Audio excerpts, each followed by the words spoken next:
ప్రశ్న. ఇప్పుడు నేటి యువతలే భావి పౌరులు అనే మాట ఉంది కాబట్టి సనాతన ధర్మం ద్వారా సకల జనులకి శాంతిమయమైన వాతావరణాన్ని సృష్టించి మన సనాతన వైదిక ధర్మం యొక్క ప్రచారంతో యువత ఈ దేశాన్ని నడిపించాలంటే వాళ్ళు ఏ విధంగా ఉండాలో గురువుగారి యొక్క సందేశంగా కావాలి. ముఖ్యంగా ప్రతి ఒక్క మనిషి, చిన్నపిల్లల నుంచి యువత అందరూ కూడా చేయవలసినటువంటి మొట్టమొదటి పని ఏమిటి అనంటే తమ యొక్క వ్యక్తిత్వాన్ని ఉత్తమంగా మార్చుకోవాలి, ఉత్తమమైనటువంటి వ్యక్తిత్వాన్ని తెచ్చుకోవాలి. ఉత్తమమైనటువంటి వ్యక్తిత్వాన్ని తెచ్చుకోవాలి అనంటే దానికి శాస్త్రంలో చెప్పినటువంటి ఒక మార్గం ఏమిటి అనంటే ఆత్మావలోకన చేసుకోవాలి. ప్రత్యహం ప్రత్యవేక్షేత నరశ్చరితమాత్మనః కిన్ను మే పశుభిస్తుల్యం కిన్ను సత్పురుషైరీతి అని చెప్పారు. అంటే దీని యొక్క అర్థం ఏమిటి?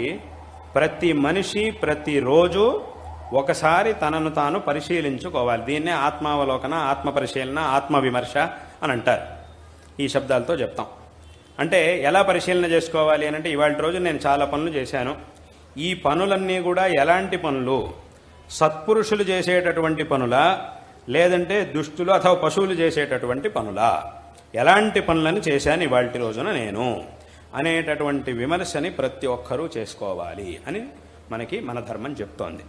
ఇలా చేసుకోవడం వల్ల ఏమవుతుంది అనంటే మనలో ఉన్నటువంటి మంచి గుణాలు, మనలో ఉన్నటువంటి చెడు గుణాలు అన్నీ కూడా మన దృష్టిలోకి వస్తాయి, మన దృష్టికి వస్తాయి.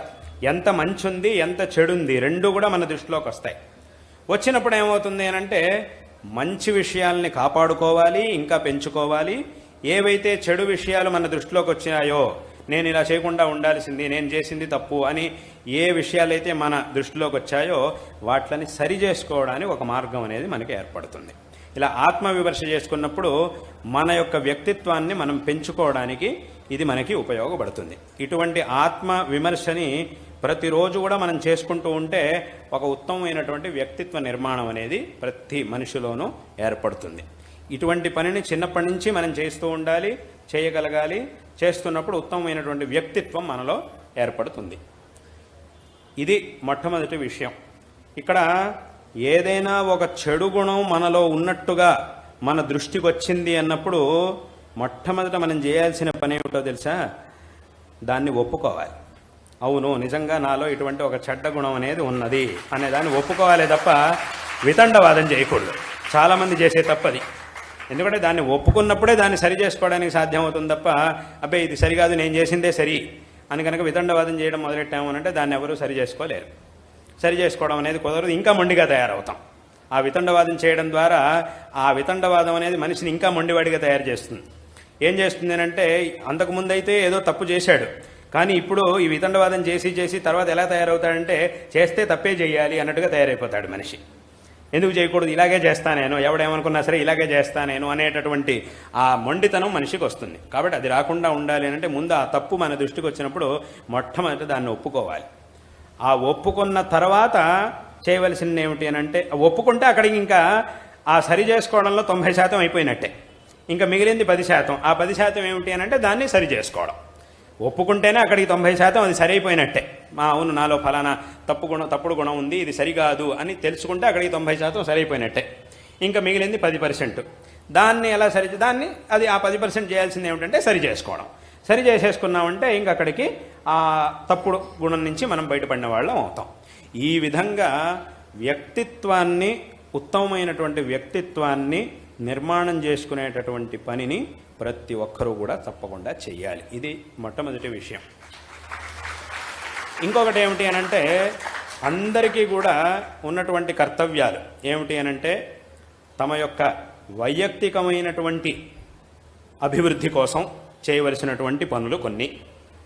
అదేవిధంగా మనం ఏ కుటుంబంలో జన్మించామో, ఏ పరివారంలో అయితే మనం ఉన్నామో ఆ కుటుంబంలో పరంపరగా వచ్చినటువంటి ఆచరణలు, సంప్రదాయాలు, పనులు అథవా ఆ కుటుంబానికి కావలసినటువంటి పనులు అవన్నీ చేయవలసినటువంటివి కొన్ని. ఇది రెండో పనులు. ఇంకా మూడవది ఏమిటి అనంటే మనం ఏ సమాజంలో అయితే ఉన్నామో ఆ సమాజానికి మన వల్ల ఏదైనా ఉపకారం కలిగేట్టుగా మనం చేయవలసినటువంటి పనులు. అంటే మన వైయక్తికమైనటువంటి అభివృద్ధి కావాల్సిన పనులు, మనం ఏ కుటుంబంలో అయితే ఉన్నామో ఆ కుటుంబం యొక్క అభివృద్ధికి కావాల్సినటువంటి పనులు, అదేవిధంగా ఏ సమాజంలో ఉన్నామో ఆ సమాజం యొక్క అభివృద్ధికి కావాల్సినటువంటి పనులు. ఇవి 3 రకాల పనులు ఉన్నాయి. వీటిని అందరూ కూడా చెయ్యాలి. అందులోనూ ఈ 3 పనులు మళ్ళీ 2 రకాలుగా ఉన్నాయి. ఏమిటి అంటే లౌకికమైనటువంటి పనులు, మళ్ళీ ధార్మికమైన ఆధ్యాత్మికమైన 2 ఒకటే. ధార్మికం ఆధ్యాత్మికం రెండింటికి ఒకటే అర్థం. ఇప్పుడు ఉదాహరణకి మన యొక్క వైయక్తికమైన అభివృద్ధికి కావాల్సినటువంటి పనులు అన్నప్పుడు ఇవి 2 రకాలు. ఒకటి లౌకికమైనటువంటివి, ఒకటి ధార్మికమైనటువంటివి. లౌకికమైనటువంటి అభివృద్ధి పనులు అనంటే, లౌకికంగా మనం అభివృద్ధి చెందడానికి కావాల్సినటువంటి పనులు అనంటే ఇప్పుడు చెప్పినట్టుగా మంచి గుణాలని పెంచుకోవడం, అదేవిధంగా చక్కగా చదువుకోవడం, మంచి అలవాట్లని పెంచుకోవడం, అదేవిధంగా చెడు అలవాట్లన్నింటినీ కూడా వదిలేయడం, ఇవన్నీ కూడా వీటిని చేయడం. ఇలా చేయడం ద్వారా ఏమవుతుంది అంటే మనకి లౌకికంగా మనం చాలా చక్కటి స్థితికి రాగలుగుతాం. అదేవిధంగా ధార్మికమైనటువంటి కార్యాలు అంటే మన యొక్క ఆత్మాభివృద్ధి కోసం చేయవలసినటువంటి ధార్మికమైన కార్యాలు అవేమిటవి అనంటే ఇప్పుడు చెప్పినట్టుగా మనం చేయవలసినటువంటి అనుష్ఠానాలు, భగవదారాధన, ఈ భక్తి మార్గం, జ్ఞాన మార్గం, ఈ కర్మ మార్గం, భక్తి, మనం చేయవలసినటువంటి అనుష్ఠానాలు, చేయవలసినటువంటి ఆరాధనలు, ఇవన్నీ కూడా. కాబట్టి ఈ రకంగా 2 రకాలుగా ఉన్నాయి. అదేవిధంగా మన యొక్క కుటుంబం, ఏ కుటుంబంలో ఏ పరివారంలో అయితే మనం ఉన్నామో దాని యొక్క అభివృద్ధికి చేయవలసినటువంటి పనులు, అందులోనూ మళ్ళీ 2 రకాలు. ఏమిటి అంటే మనం ఏ కుటుంబంలో అయితే ఉన్నామో, మన ఇంట్లో తల్లిదండ్రులు ఉన్నారు, పెద్దవాళ్ళు ఉన్నారు, అందరూ ఉన్నారు, మనకంటే పెద్దవాళ్ళు ఉంటారు, మనకంటే చిన్నవాళ్ళు ఉంటారు. వాళ్ళందరితో కూడా బాధ్యతగా నడుచుకోవడం, వాళ్ళకు కావలసినటువంటి పనులను చేయడం, మన వల్ల ఏమేమి పనులు అయితే జరగాల్సి ఉందో వాటిని, ఒక కుటుంబంలో ఒక మనిషిగా మన వల్ల ఏమేమైతే జరగాల్సిన ఉన్నాయో వాటన్నిటినీ కూడా మనం చేయడం, ఇది మన యొక్క బాధ్యత, ఒక కుటుంబంలో ఉన్నటువంటి వాళ్ళ యొక్క బాధ్యత. అందులోనూ మనల్ని చూసి నేర్చుకునేట్టుగా, మనల్ని చూసి వేరే వాళ్ళు నేర్చుకునేట్టుగా మనం ఉండడం, ఇది ఒకటి. అదేవిధంగా ఇదే దాంట్లో మళ్ళీ ధార్మికమైనటువంటి కార్యాలు ఏమిటి అనంటే మన కుటుంబంలో కొన్ని ధార్మికమైనటువంటి ఆచరణలను వెనకటి వాళ్ళందరూ కూడా చేసుకుంటూ వచ్చారు. వాళ్ళంతా ఎందుకు ఈ ఆచరణలు చేసుకుంటూ వచ్చారు అనంటే దీని ద్వారా కుటుంబ యొక్క శ్రేయస్సు కోసం, మన పరివారం యొక్క శ్రేయస్సు కోసం ఆ పనులన్నీ కూడా వెనకటి నుంచి వాళ్ళు చేసుకుంటూ వచ్చారు. కాబట్టి వీటన్నిటిని కూడా చక్కగా చేయడం, ఏ ఆచరణలు అయితే వెనకటి నుంచి వచ్చాయో వాటిని చక్కగా శ్రద్ధగా ఆచరించడం, ఇది రెండవది. అదేవిధంగా మూడవది ఏమిటంటే మనం ఏ సమాజంలో అయితే ఉన్నామో ఆ ఏ సమాజం ద్వారా మనం ఉపకారాన్ని పొందుతూ ఉన్నామో, ఏ సమాజంలో మనం జీవిస్తూ ఉన్నామో దానికి కావలసినటువంటి పనులని చేయడం. అంటే ఏమిటి అనంటే సమాజంలో ఎవరైతే కష్టాల్లో ఉన్నారో వాళ్ళకి ఉపయోగపడేటటువంటి పనులను చేయడం, మన ద్వారా ఎంత సాధ్యం అవుతుందో అంతమందికి ఉపయోగపడేలా చేయడం, ఆ మంచి పనులు చేయడం సమాజంలో. అంటే ఇది ధర్మానికి, అంటే ఇది కూడా ధార్మికమైనటువంటి విషయమే, ఉపకారం చేయడం అంటే అది ధర్మమే. అదేవిధంగా సమాజంలో మన యొక్క ధర్మం, ఏ ధర్మాన్ని అయితే మనం అనుసరిస్తూ వస్తున్నామో, ఈ సనాతన హిందూ ధర్మం అనేది ఏదైతే ఉందో ఈ ధర్మాన్ని మనం అనుసరిస్తూ వస్తున్నాం. దీని యొక్క గొప్పతనాన్ని మనం తెలుసుకోవడమే కాకుండా సమాజంలో ఉండేటటువంటి వాళ్ళందరికీ కూడా చెప్పి వాళ్ళు కూడా ఈ ధర్మ మార్గంలో ఉండేలాగా చేయడం, ఇది ఈ విధమైనటువంటి పనులని ముఖ్యంగా యువత తప్పకుండా చెయ్యాలి. ఈ పనులన్నింటినీ కూడా తప్పకుండా చెయ్యాలి. దీనికి కావాల్సినటువంటి జ్ఞానాన్ని, దీనికి కావాల్సినటువంటి ప్రేరణని తప్పకుండా అందరూ పొందాలి. ఈ పనులన్నిటినీ కూడా తప్పకుండా అందరూ చెయ్యాలి. దీనికోసం ఈ పరంపర యొక్క గొప్పతనాన్ని మొట్టమొదట అందరూ కూడా తెలుసుకోవాలి. ప్రశ్నలు వస్తూ ఉంటాయి ఎప్పుడంటే, ఇప్పుడు ఈ ధర్మం గురించి, పరంపర గురించి విన్నప్పుడు చాలామందికి ఏమవుతుందనంటే చాలా ఆచారాలని వీటన్నిటిని చూసినప్పుడు మనకు అనిపిస్తుంది ఇది ఎందుకు ఇలాగా, దీని ఇలాగే ఎందుకు చేయాలి, ఎందుకు ఇలా చెప్పారు అని చాలామందికి అనిపిస్తూ ఉంటుంది. అది సహజం. ఏదైనా ఒక కొత్త విషయాన్ని తెలుసుకున్నప్పుడు దాని మీద రకరకాల ప్రశ్నలు, ఎవరికైనా అది మనిషికి సహజమైనటువంటి గుణం, దాని మీద రకరకాల ప్రశ్నలు మన మనసులో ఉద్భవిస్తూ ఉంటాయి. కానీ మనం ఏం చేయాలి, ఆ ప్రశ్నలకు తగినటువంటి సమాధానాల్ని సరైనటువంటి వ్యక్తుల ద్వారా తెలుసుకోవాలి. ఊరికే ఏదో ప్రశ్నించి వదిలిపెట్టేస్తే సరిపోదు. ఎందుకంటే ఈ ధర్మంలో ప్రతి ప్రశ్నకి సమాధానం అనేది ఉండనే ఉన్నది.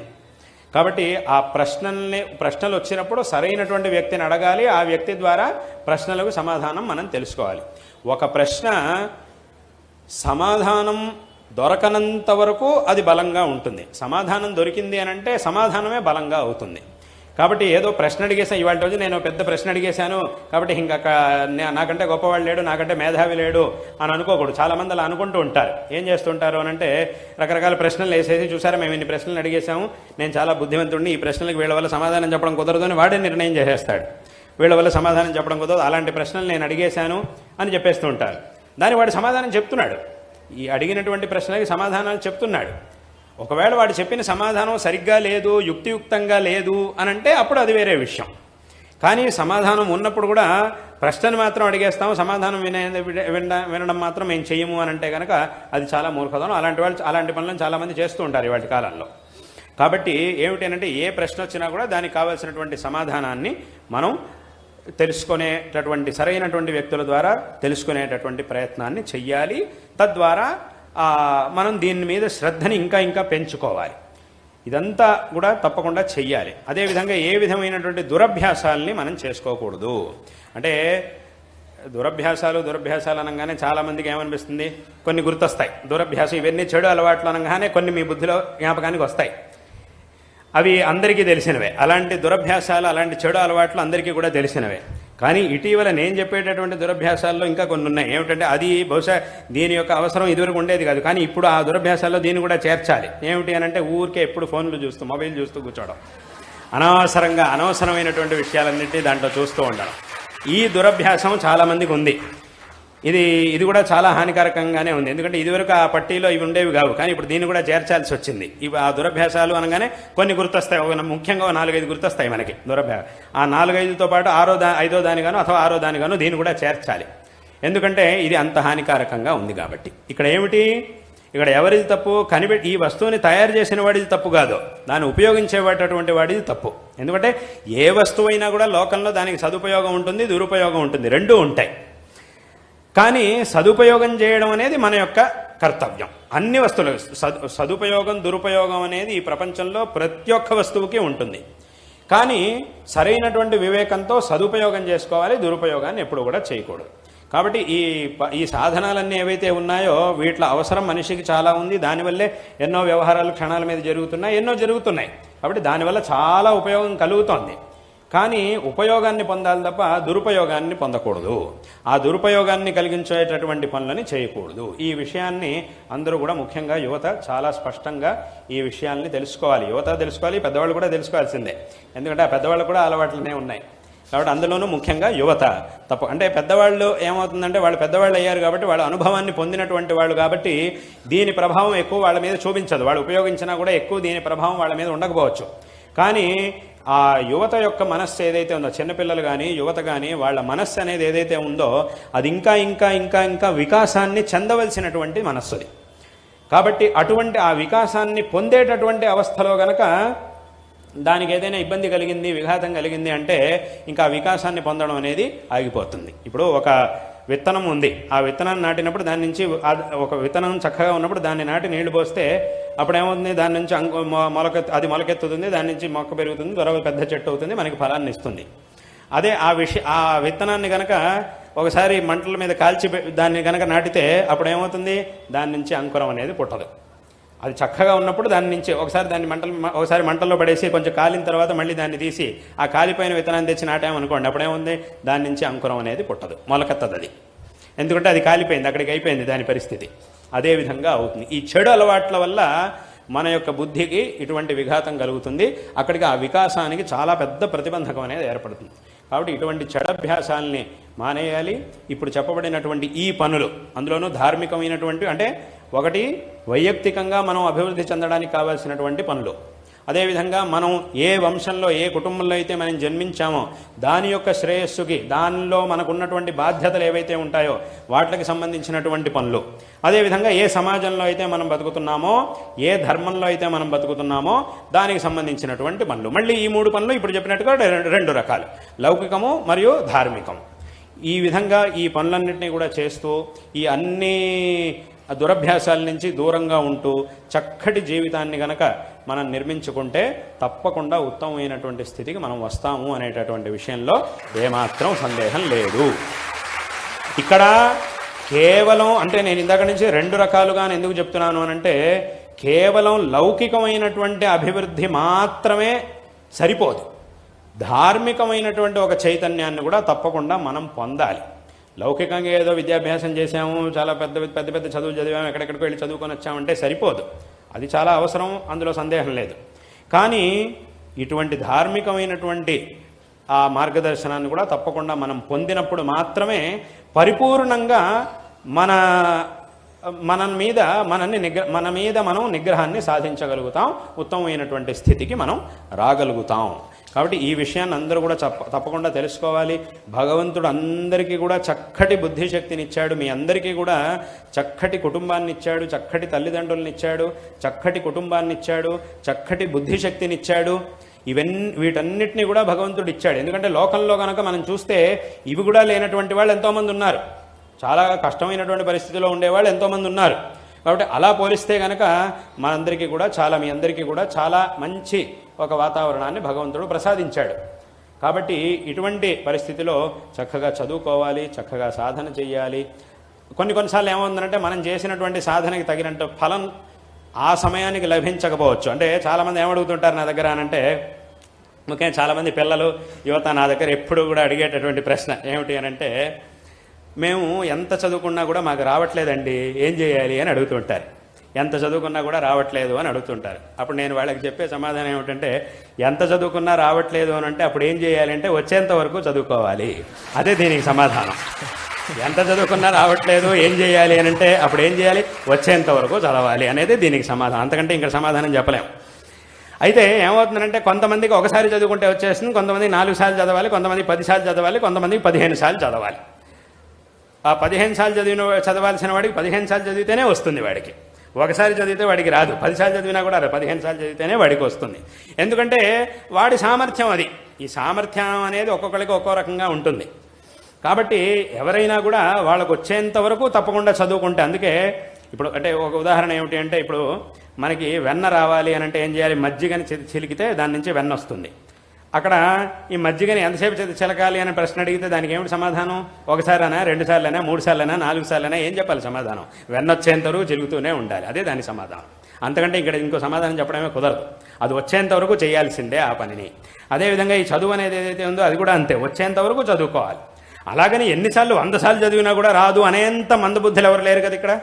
మరి అంత మటుకు మందబుద్ధి అని అంటే అంత మందబుద్ధులు ఎవరు లేరు ప్రపంచంలో.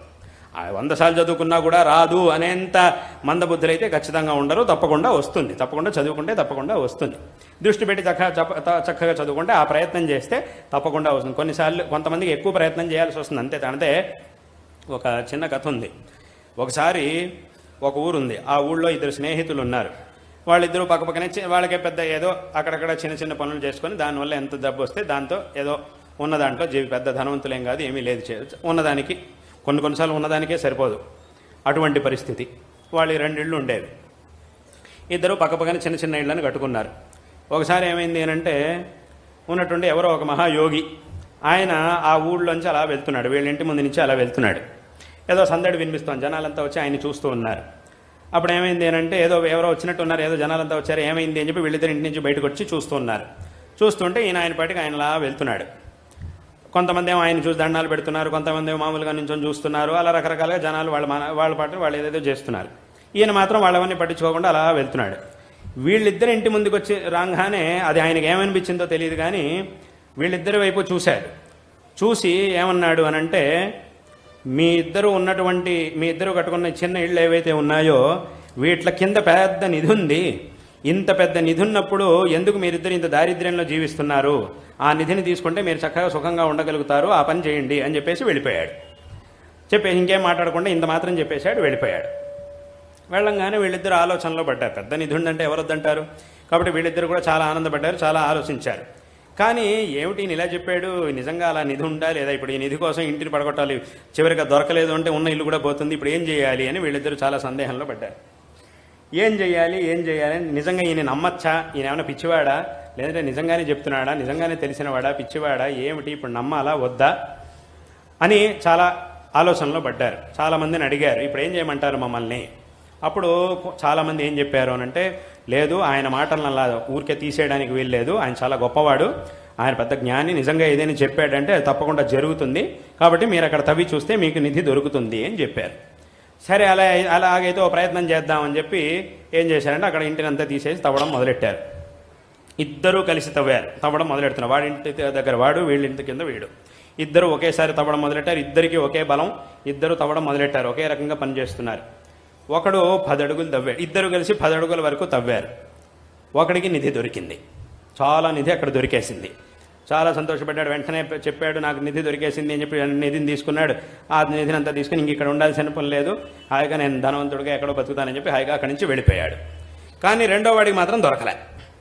అప్పుడు వీడేం చేశాడు, అదేమిటి వాడికి 10 అడుగులకి దొరికింది కదా, నాకు దొరకలేదేమిటి అని చెప్పి వీడేం చేశాడు అంటే ఇంకో 2 అడుగులు తవ్వాడు. చూద్దాం, ఇంకొంచెం చూద్దామని చెప్పి ఇంకో 2 అడుగులు తవ్వాడు, దొరకలా. ఇంకో 2 అడుగులు తవ్వాడు, దొరకలా. ఇంకో 2 అడుగులు తవ్వాడు, దొరకలా. 15 దాటిపోయింది. 16 అడుగులు తవ్వేశాడు, ఇంకా ఏమీ దొరకలేదు. ఇంకో 4 అడుగులు తవ్వాడు, అయినా కూడా దొరకలే. 10 అడుగుల కంటే ఎక్కువ ఇంకో రెట్టిగా 20 అడుగులు తవ్వాడు, అయినా కూడా ఏమీ దొరకలేదు. 22 అడుగులు తవ్వాడు, అయినా కూడా వాడికి ఏమీ దొరకలేదు. ఇంకా వాడు చాలు, ఇంకా అయిపోయింది. ఏదో ఆయన ఏదో చెప్పాడులేండి, ఎంత పెద్ద యోగి అయినా కూడా చెప్పినవన్నీ కూడా ఎక్కడ నడుస్తాయి, ఏదో వాడికి నడిచింది తప్ప నాకు అది నిజంగా జరగలేదు. సర్లే పోన్లే, వాడికి దొరికింది, నాకు దొరకలేదు, ఇంక ఇదంతా ఈ ప్రయత్నం చేయడం వ్యర్థం అని చెప్పి వదిలేశాడు. అయినా కూడా చూద్దామని చెప్పి ఇంకో అడుగు తవ్వాడు, అయినా దొరకలేదు. అక్కడ మొత్తం 23 అడుగులు తవ్వాడు, అయినా దొరకలేదు. ఇంకా చాలు అని చెప్పి వదిలేశాడు. వదిలేసి మళ్ళీ దానంతా పూర్తి చేసి మళ్ళీ పాత ఇంటిని మళ్ళీ కట్టుకున్నాడు, అక్కడే ఉన్నాడు. కానీ నిజం ఏమిటి, ఇంకొక 2 అడుగులు ఎల్లుంటే వాడికి దొరికినటువంటి నిధి కంటే 4 రెట్లు ఎక్కువ నిధి వీడింటికి ఉండింది. దానికంటే కూడా నిజంగా 4 రెట్లు ఇక్కడ ఉండింది. కాబట్టి వీడు ఎక్కువ తవ్వినందుకు వీడి శ్రమ ఎక్కడ వృధా పోవట్లేదు. ఇంకా ఎక్కువ నిధే వాడికి దొరికేటటువంటి అవకాశం ఉండింది. కానీ అది ఎందుకు దొరకలేదు వీడికి అంటే వీడి ప్రయత్నాన్ని మానుకోవడం వల్ల అది ఆగిపోయింది. ఆ ప్రయత్నాన్ని మానుకోవడం వల్ల వీడికి ఫలితము దొరకలేదు, మళ్ళీ జీవితం మొత్తం దారిద్ర్యంలోనే జీవించాల్సి వచ్చింది. అంటే అక్కడికి ఏమైంది, ఈ ప్రయత్నానికి అంత బలం అనేది, ప్రయత్నాన్ని తప్పకుండా మనం చెయ్యాలి. ఫలం దొరికేంత వరకు, అంటే సరైనటువంటి మార్గంలో, ఏ మార్గంలో వెళితే నాకు ఫలం దొరుకుతుంది అనే విషయాన్ని మొట్టమొదట ప్రామాణికులైనటువంటి వ్యక్తి నుంచి స్పష్టంగా నిర్ణయించుకొని ఆ తర్వాత మనం దాంట్లో దిగాము అనంటే ఫలం దొరికేంత వరకు ప్రయత్నం చేస్తూనే ఉండాలి. ముందు సరైనటువంటి మార్గాన్ని నిర్ధారించుకోవాలి మొట్టమొదట. అలాగని ఏది పెడితే దాంట్లో అనవసరంగా ప్రయత్నాలు చేయకూడదు. సరైనటువంటి మార్గం ఏది అనేదాన్ని పెద్దల నుంచి నిర్దేశం తీసుకొని నిర్ణయం చేసుకొని ముందు దాంట్లోకి దిగాలి. ఆ తర్వాత ఫలం దొరికేంత వరకు ప్రయత్నించాలి. కాబట్టి చదువుకోవాలి, ఎంత చదువుకున్నా రావట్లేదు అంటే దాని అర్థం ఏమిటి, చదువుకుంటే తప్పకుండా రానే వస్తుంది. కాబట్టి అప్పుడు ఏం చేయాలంటే వచ్చేంత వరకు చదువుకోవాలి. ఇలా వచ్చేంత వరకు చక్కగా చదువుకొని చక్కగా అందరూ కూడా గొప్పవాళ్ళు అవ్వాలి. అందరికీ కూడా జీవితం అనేది తప్పకుండా ఒక మంచి అవకాశాన్ని ఇస్తుంది. కాబట్టి అందరూ కూడా ఈ ప్రయత్నాన్ని చక్కగా చెయ్యాలి. పెద్దవాళ్ళు, తల్లిదండ్రులు, విశేషంగా తల్లిదండ్రుల విషయంలో చాలా శ్రద్ధాభక్తులతో ఉండాలి, చాలా గౌరవంతో ఉండాలి అందరూ కూడా. అంటే తల్లిదండ్రుల దగ్గర ఊరికే అనవసరంగా నువ్వేంటి నాకు చెప్పేది, నీకేం తెలుసు అని అలా వాదించకూడదు. ఒకవేళ నిజంగా వాళ్ళకి విషయం తెలియకపోయినా చెప్పేటటువంటి భాషా విధానం ఒకటి ఉంటుంది. వాళ్ళ దగ్గర గౌరవంగా చెప్పాలి. గౌరవంగా చెప్తే తప్పకుండా వాళ్ళు ఒప్పుకుంటారు. ఎందుకు ఒప్పుకోరు? నువ్వు చెప్పాల్సినటువంటి రీతిలో వాళ్ళకి కనుక చెప్తే అప్పుడు వాళ్ళు కూడా తప్పకుండా ఒప్పుకుంటారు. అదంతా వదిలేసి ఊరికే అనవసరంగా వాళ్ళని నేనేదో చేయొద్దన్నారు అన్నంత మాత్రం వాళ్ళ మీద ద్వేషం పెంచేసుకొని వాళ్ళని చేస్తూ అలా చేస్తే మాత్రం అది చాలా పెద్ద పొరపాటు. ఎందుకంటే వాళ్ళు కూడా కోరుకునేది పిల్లల శ్రేయస్సే కదా. అయితే వాళ్ళకు ఒక భయం ఉంటుంది. ఎంతైనా పిల్లలు, వీళ్ళు ఎంత పెద్దవాళ్ళైనా కూడా తల్లిదండ్రులకి పిల్లలే కాబట్టి ఎక్కడైనా వీళ్ళు తెలియక పాపం తప్పుడు అడుగులు వేసేస్తారేమో. ఎందుకంటే చిన్నప్పుడు ఎన్నోసార్లు అలా తప్పుడు అడుగులు వేయబోయేటప్పుడు వీళ్లే కదా ఎన్నోసార్లు కాపాడింది.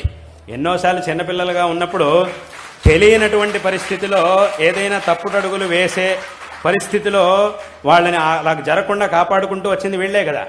కాబట్టి వాళ్ళు ఇప్పుడు పెద్దవాళ్ళు అయ్యారనేది వేరే విషయం అనుకోండి. చిన్నపిల్లగా తప్పుడు అడుగులు వేయకపోవచ్చు, కానీ వీళ్ళకి తల్లిదండ్రులు పెద్దవాళ్ళు అవుతున్నారు, వాళ్ళు పెద్దవాళ్ళు అవుతున్నారు, వీళ్ళు పెద్దవాళ్ళు అవుతున్నారు. కాబట్టి ఏమవుతుందంటే ఇప్పటికి కూడా వాళ్ళు చిన్నపిల్లలాగే చూస్తుంటారు. ఆ భావన అనేది పిల్లల మీద ఉండనే ఉంటుంది. కాబట్టి అదొక భయం ఉంటుంది వాళ్ళకి. ఇప్పుడైనా ఎక్కడైనా పొరపాటు ఏమైనా తప్పుడు అడుగులు వేస్తారేమో అనే భావనతో వాళ్ళు జాగ్రత్త కొద్దీ చాలా విషయాలు చెప్తారు. ఇదంతా ఎందుకులే, వద్దులే అని కొన్నిసార్లు అనొచ్చు. కానీ వాళ్ళకి గనక ఇలా వెళ్తే ఏమీ జరగదు, మంచిదే అనేటటువంటి ధైర్యాన్ని వాళ్ళకి తెచ్చేట్టుగా వాళ్ళకి ఈ విషయాన్ని అర్థం చేయించగలిగితే అప్పుడు తప్పకుండా వాళ్ళు మాత్రం ఎందుకు కాదంటారు. మంచిదే జరుగుతుంది అన్నప్పుడు వాళ్ళు కోరుకునేది మంచే కాబట్టి మంచిదే జరుగుతుంది అని అంటే తప్పకుండా వాళ్ళు కూడా కాదనరు. కాబట్టి దీన్ని అంటే ఆ కళ మనకే రావాలి, పిల్లలకు ఉండాలి. అటువంటి అది ఎలా చేయాలి అనేటటువంటి ఆ సామర్థ్యం, ఆ చాతుర్యాన్ని పిల్లలే తెచ్చుకోవాలి.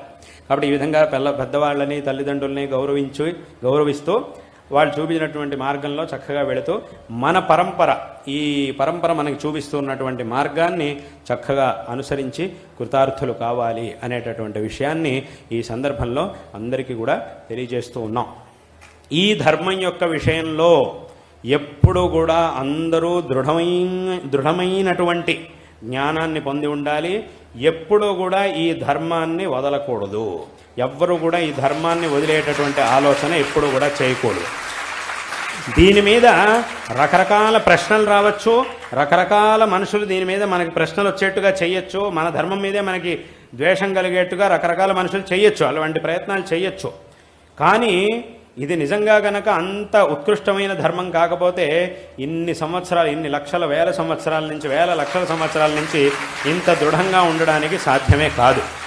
ఇది ఇంత దృఢమైనటువంటిది, ఇంత ఉత్తమమైనటువంటిది కాబట్టే ఇన్ని ఆక్రమణలు దీని మీద జరుగుతూ ఉన్నా కూడా ఇవాళకి ఇంత దృఢంగా నిలబడి ఉన్నది.